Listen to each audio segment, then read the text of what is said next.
Steph Hodge here with Pedro with Augie Games, and we're looking at Zura. Yeah. Zura. And this is a really cute little card game.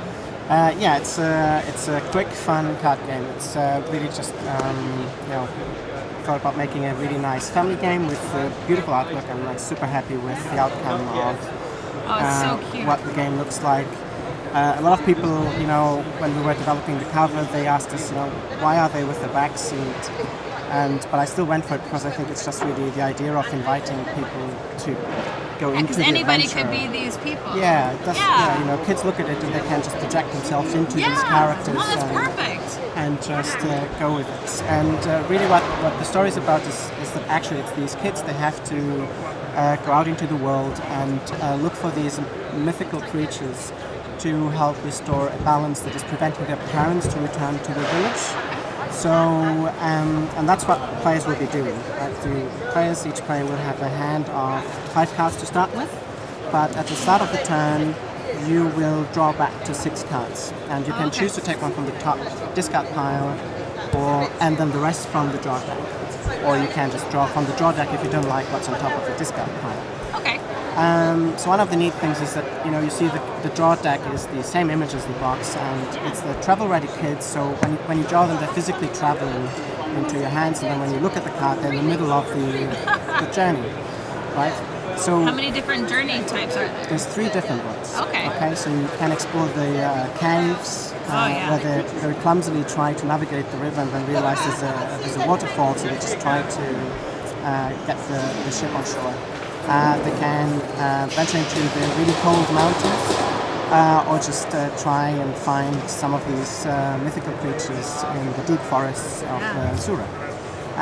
So after the players have drawn cards back into their hands, they will then have to play at least one card. But they can play several cards, and they have to be all of the same type. Oh, okay. So the idea is that the more cards of the same type you play, the harder the children are looking to find something. Okay? So the more we play, the better the outcome potentially is for you. So for example, if you play 1 or 2 cards of the same type, nothing really happens. You're just trying to improve your hand. So in this case, I could get rid of these 2 to try and gain more cave cards. Okay, yeah. So, but then on the other hand, if you discard all of the 6 cards, you'll do a lot more. So you can pick at cards, you can flip cards, and you can even steal cards from other players as well. Okay, so the idea is you play out 3 cards onto the discard pile that allows you to flip one of these cards. Okay, so you're looking for something. If they match the type, then you get to collect that. Okay, so if you look just up, I'm looking for a pink one just to illustrate. Actually, there's a special card here as well. You can take this one here. So there's a few special cards. So there's basically 3 suits of character cards, and they match these environments. But there's 2 special cards, which is the Hermit. He's been involved in this, and there's the Zuran Imp as well, and he's kind of a troublemaker. So in this case, if I had, they always match the environment. It doesn't matter which one you play.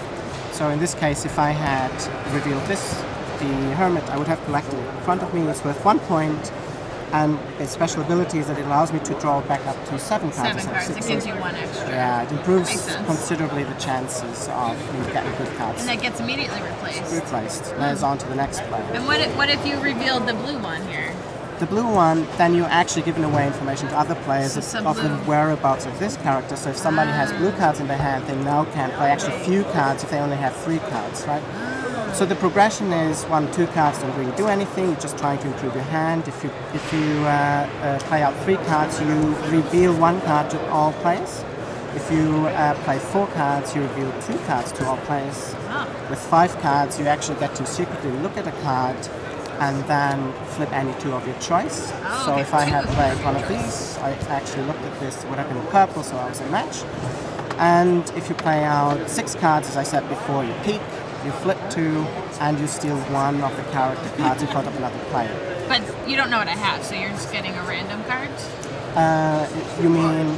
No, you get one of the character cards in front of one card. So you're actually stealing points to the villagers. Now, one of the things that we really wanted to do with this game is each one of these characters has different abilities. I'll just flip a few ones over so you can see like different characters that got here. And all of these have different abilities, okay? And so whenever you collect a character card, you actually stack them. That means it replaces the previous ability. Stack it like this. So you stack it, which means it replaces the previous ability. Yeah. Right?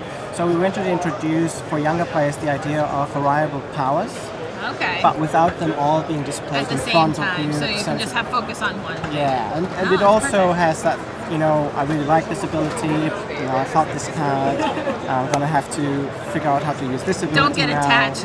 Yeah, a little bit. But also be dynamic in the way that, you know, you play your turn every day. So, and there's chances, of course, that you collect several cards in one go. So if you play out 4 cards, let's say I played out the cave cards, I had 2 purple ones, I actually collect both of these. Oh, really? And then I get to choose which one I want to go on top. Oh, Okay? that's perfect. Yeah, so different characters then have different abilities, so they allow you to, for example, with this one actually, if you play 4 or more cards, it allows you to also peek at one of these before you flip them. Okay. So that means if you had 5 cards played out, you could peek because you played 5 cards, and you could peek another one because of her ability as well. So you get to do more things as you get these abilities. There's lots of different types Different of abilities. And the of artwork is cards. amazing. Thank It's you. stunning. It's Really, it's really beautiful. great. I loved it so much. I actually had these printed as posters, I know, you should. which we'll have at the booth as well. Oh, Really excellent. beautiful. So the imp is actually a little bit different in that it's worth minus points. Oh, no. Yeah, it is. His ability must be real good. It's okay. But what it does, and it's actually really fun, it's one of the tension points in the game actually, Oh, okay. because they are kind of troublemakers and they run around in pairs. Okay, so if I flip an imp over, it always matches whatever environment I've discarded, but it stays here face up for now.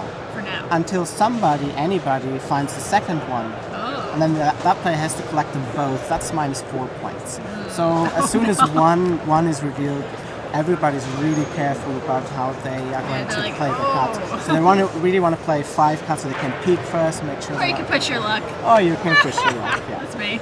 Yeah. So that's it. Players, play keeps going And until The deck runs the out. character deck runs out. Okay. And then whoever depleted the deck does not play again. At the end, you just Add up your points in your characters. that's it. And whoever's got the most points has had the most amazing adventure in Oh, Zura. wow. That is so great. Thank you for showing us. Thank you for having us.